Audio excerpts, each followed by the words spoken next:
Hello grammarians! Today we're going to talk about a class of auxiliary or helper verbs called the modal verbs. These are verbs that have special properties and help other verbs. But what is modality? My fellow grammarian, I am so glad you asked. Modality is when we use these verbs to express conditions on stuff. So we can use these verbs to determine if something is likely to happen or certain to have happened, whether or not something is possible or whether or not we have the ability to do something, whether or not we have the permission to do something, and whether or not we have the obligation or requirement or need to do something. You already know all of these verbs, I promise you. You just didn't know this name for them. Let's meet the modals. Roll call, here we go. May, might, must, can, could, shall, should, will, would. Those are the modals. So here's what modal verbs can do. Thing number one, they agree with everything. So you can take any one of these modals and you can use any subject in the world and it's not going to change, right? You take a word like talk, for instance, and you'd say, I talk, Diane talks. Right, you add the S. But any subject in any sentence is going to take the modal verb the same way. Let me show you. I can do it, you can do it, she can do it, they can do it, we can do it. It's all the same. They agree with everything. Something else that modals do is actually something that they don't do. They don't have a to form. This is what we call the infinitive. So there's no such thing as to may or to could. That just doesn't exist. So modals don't have infinitives. You can't say, I want to should. It doesn't. That is an illegal operation in English. It is ungrammatical. It doesn't matter what version of English you speak. Across all varieties of English, you cannot to should. And finally, a thing that modal verbs can do is indicate modality, which, like we said, establishes conditions. So let's take a look at some examples.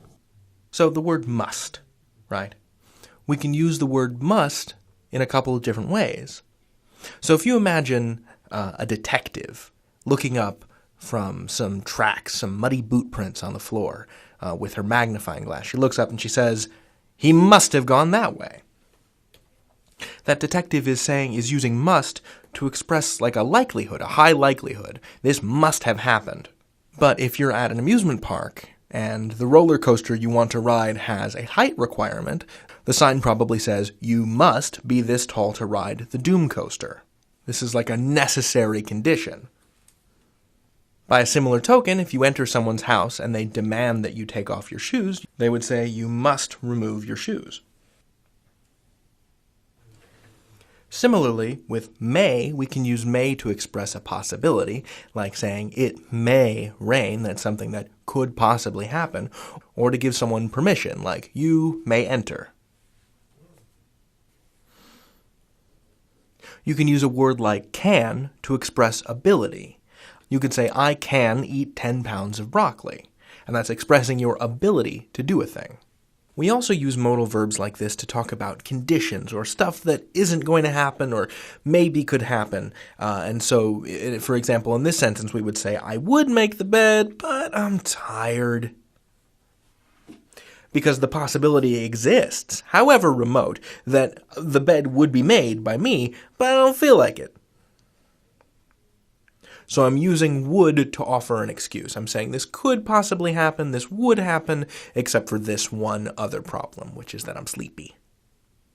You can also use modal verbs to give advice to someone, as in, you shouldn't do that.